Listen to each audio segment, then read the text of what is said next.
آئے 17 دن کے مختصر سے عرصے میں آپ نے دستار فضیلت بھی دے دی، آپ نے خرقہ طریقت بھی دے دیا، ملتان میں ڈیوٹی بھی لگا دی۔ آپ نے پتہ کیا فرمایا؟ آپ نے فرمایا وہ جس دن سے آئے تھے مجھے اسی دن محسوس ہو گیا تھا کہ بہاؤالدین کی لکڑی خشک ہے، یہ جلدی آگ پکڑ لے گی۔ یہ خشک لکڑی لے کے آیا ہے، اور خشک لکڑی کو جب میں نے دیکھا تو توجہ کی ایسی نظر ڈالی کہ 17 دن کے عرصے میں اس کی خشک لکڑی نے آگ پکڑ لی، ڈیوٹی لگ گئی۔ اب یہ ملتان پہنچے۔ ملتان آپ جانتے ہیں، یاد رکھنا ملتان کا صرف سون حلوہ مشہور نہیں ہے، ملتان کو ہند کا بغداد بھی کہا جاتا ہے۔ ہندوستان کا بغداد کہا جاتا ہے ملتان کو۔ ایک روایت بڑی معروف ہے، وہ میں عرض کرنا ضروری سمجھتا ہوں۔ جیسے ہی حضرت بہاؤالدین زکریا ملتان میں پہنچے تو ایک روایت یہ ملتی ہے کہ ملتان کے علماء نے دودھ سے بھرا ہوا ایک پیالہ آپ کی خدمت میں بھیجا تھا۔ اچھا یہ ذرا سن لیں، اور مقصد یہ تھا کہ جیسے دودھ کا پیالہ بھرا ہوا ہے، اس میں مزید دودھ نہیں ڈالا جا سکتا، بالکل اسی طرح ملتان کی سرزمین بھی علماء سے پر ہے، اس میں آپ کی گنجائش نہیں ہے آپ کہیں اور جا کر ڈیرے لگائیں۔ تو حضرت بہاؤالدین زکریا ملتانی کہا یہ جاتا ہے کہ آپ نے اس دودھ کے پیالے میں گلاب کی ایک پتی رکھ دی اور واپس بھیج دیا۔ جوابی اشارہ یہ تھا کہ جیسے دودھ کے پیالے میں یہ گلاب کی پتی پڑی ہے اور پڑی رہتی ہے اور تیرتی رہتی ہے، اسی طرح میں بھی ملتان میں رہوں گا۔ یہ روایت آپ کے متعلق ملتی ہے، لیکن اس کی صداقت پر یقین اس لیے نہیں کیا جا سکتا کیونکہ میں نے عرض کر دیا آپ کے والد گرامی چھوٹا خاندان تو تھا نہیں، ملتان کے قاضی، پھر آپ کے چچا احمد غوث وہ بھی ملتان کے قاضی، پھر مالی، علمی اور عزت کے اعتبار سے بھی ملتان کا تگڑا خاندان۔ جب ملتان کا حاکم شیخ ناصر الدین کباچا آپ کا کچھ نہیں بگاڑ سکا تو چھوٹے موٹے لوگوں کی حیثیت کیا ہو سکتی ہے؟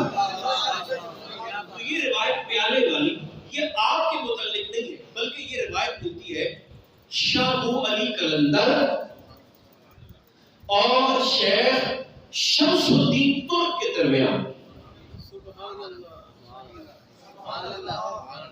یہ دودھ کے پیالے اور گلاب کی پتی والی روایت یہ واقعہ ان دونوں شخصیات کے درمیان میں ہوا تھا، شاہ ابو علی قلندر اور شیخ شمس الدین ترک کے درمیان۔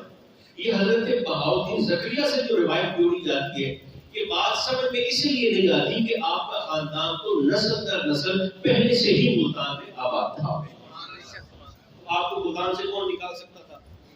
اچھا، اب جب ملتان تشریف لائے تو آپ نے خانقاہ کی تعمیر کا حکم دیا۔ بہتر آپ تھک گئے ہیں ملتان میں، یہ ہمارے ولی ہیں، یہ اہل سنت کے اولیاء ہیں۔ خانقاہ کی تعمیر کا حکم دیا، اور خانقاہ کی تعمیر بھی ایسی آپ نے فرمایا خانقاہ کے آستانے کے 4 حصے بناؤ، 4 ڈپارٹمنٹس بناؤ الگ الگ۔ کون سے؟ فرمایا ایک حصے میں علماء رہیں گے، دوسرے حصے میں طلباء رہیں گے، تیسرے حصے میں عام مسافر رہیں گے، اور چوتھے حصے میں معذور افراد رہیں گے۔ یہ ہمارے پیر ہیں خانقاہ کے 4 حصے۔ اور لطف کی بات یہ ہے جن ضروریات کو ہم آج محسوس کر رہے ہیں ان ضروریات کو اللہ کے فقیر اللہ کے اولیاء نے بہت پہلے 6ویں صدی ہجری میں محسوس فرما لیا۔ اب آپ کا ایک اور بہت بڑا کام وہ کیا؟ جو بھی مرید ہوتا، ایک تو بات یہ تھی کہ جو شخص بھی بیعت کرنے کے لیے آتا آپ اسے بیعت کرتے تھے، اور بیعت کرنے کے بعد اب یہ جملہ سنیے، بیعت کرنے کے بعد اس کا ہاتھ مضبوطی سے پکڑ کر اسے ایک فکرہ فرماتے۔ جب سارے بولیں گے تو پھر میں جملہ سناؤں گا۔ ہاتھ پکڑ کر بیعت کرنے کے بعد اسے توبہ کروانے کے بعد ایک جملہ فرماتے، ہاتھ کو مضبوطی سے پکڑ کر اسے فرماتے اب تو میرا بیعت ہو گیا ہے، اب کسی اور دروازے پر جانا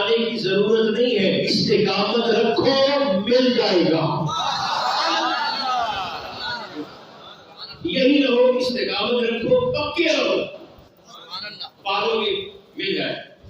ایک اور آپ کا کام بہت بڑا، طلباء کی پڑھائی سے جتنا وقت بچتا اور مریدین کے آرام اور وظائف سے جتنا وقت بچتا، کیونکہ ملتان کی سرزمین اس وقت غیر آباد تھی، آپ طلباء کو اور اپنے مریدین کو اس بنجر زمین کی آباد کاری پر لگا دیتے. اس زمین کو قابل کاشت بناؤ، یہاں کنواں چاہیے کنواں کھود دو، یہاں نہر کی ضرورت ہے اور فرمائیے گا یہاں نہر کھودو، یہاں فصل کی حاجت ہے فصل کاشت کرو، یہاں سرائے چاہیے سرائے بناؤ. یہ اتنا بڑا کام تھا. اب میں مثال دیتا ہوں جس کی حاجت آج اس دور میں ہمارے علماء اور حتیٰ کہ ہمارا معاشرہ محسوس کر رہا ہے، اور وہ ضرورت یہ ہے کہ صاحبان منبر کو، دینی افراد کو اپنی روزی روٹی اس منبر کے ساتھ وابستہ نہیں کرنی چاہیے. انہیں اپنی روٹی کے لیے، اپنے معاش کے لیے ایک الگ سلسلہ ڈھونڈنا چاہیے تاکہ روٹی دین سے وابستہ نہ ہو، دین خالص اور کھڑا جس طرح ملا اسی طرح امت محمدیہ تک پہنچا سکے. اگر پتا ہو کہ مجھے تنخواہ یہاں سے ملنی ہے، میں نے روٹی یہاں سے لینی ہے، نہیں کروں گا تو یہ خفا ہو جائیں گے، میری روٹی بند ہو جائے گی، تو پھر دین میں ملاوٹ شروع ہو جائے گی، پھر سمجھوتا کاری شروع ہو جاتی. تو اتنا عرصہ